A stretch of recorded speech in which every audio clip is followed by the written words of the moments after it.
Hi hello வணக்கம். நான் தான் உங்க டக்ளஸ் குமாரமூர்த்தி. சிறை திரைப்படத்தை மறந்துடாம திரையரங்குகளில் போய் பாருங்க. சுரேஷ் ராஜகுமாரி சார் என்னுடைய இயக்கத்தில் காவல்துறை அதிகாரிகளில் எவ்வளவு நேர்மையான ஒரு அதிகாரிகள் இருக்காங்க அப்படின்றது தெளிவாக எடுத்து கொடுத்துருந்தீங்க. ஸோ என் பர்சனல் லைஃப்பில் அந்த மாதிரி ஒரு சில சம்பவங்கள்லாம் நடந்திருக்கு. ஸோ அதில் காவல்துறையினர்கள் அதில் ஒரு 2 இதை நான் பகிர்ந்துக்கிறேன். ஏன்னா நான் வீடு லீஸ் எடுத்து போகும்போது ஒரு 3.5 லட்ச ரூபா வீடு லீஸ் போயிருக்கும்போது அந்த ஓனர் வந்து வீட்டை வந்து வேற ஒரு அடமானத்தில் வச்சிட்டான் பேங்க்ல.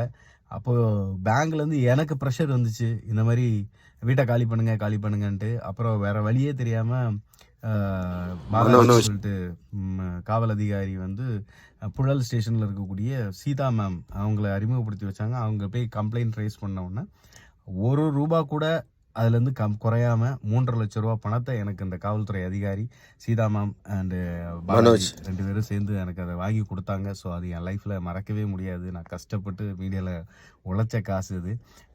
ஸோ அதே மாதிரி நான் வந்து நாகர்கோவிலில் தொழில் பார்த்துட்டு இருக்கும்போது ஒரு நகையை வந்து என் நண்பருக்கு செஞ்சு கொடுத்தேன். ஸோ அவர் வந்து நகையை விற்கணும்னு சொல்லிட்டு அதே நகையை கொண்டு வந்தார். கூடவே 2-3 நகையை கொண்டு வந்தார்.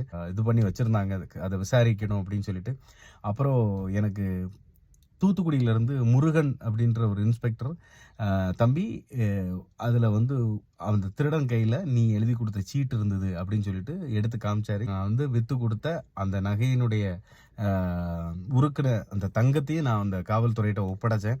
ஸோ எனக்கு அன்னைக்கு அந்த நேர்மையான அந்த அதிகாரி எனக்கு அதை செயல்படுத்தலை அப்படின்னு சொன்னால் நிச்சயமாக நகைத்தொழிலால் நிறைய பேர் பாதிக்கப்பட்டவங்க இருக்காங்க. ஸோ அதில் நானும் ஒருத்தனாக மாறி இருப்பேன். அது மூலயமா என் வாழ்க்கை எப்படி போயிருக்கணும்லாம் தெரியாது.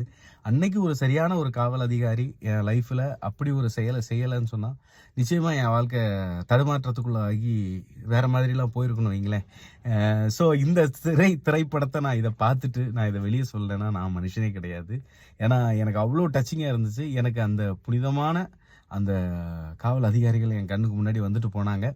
ஸோ இதே மாதிரி உங்கள் லைஃப்லேயும் நிறைய பேர் இருப்பாங்க. ஸோ இந்த நேரத்தில் நீங்கள் அவங்கள வெளியே கண்டிப்பாக பாராட்டவே வேணும். அட்லீஸ்ட் அந்த பேரையாவது மனசில் நினச்சிக்கோங்க. தயவு செய்து எழுங்க. இந்த படம் நம்ம கொண்டாட வேண்டிய திரைப்படம், மறந்துடாதீங்க. சிறை டீமுக்கு என்னுடைய மிகப்பெரிய வாழ்த்துக்கள். நன்றி.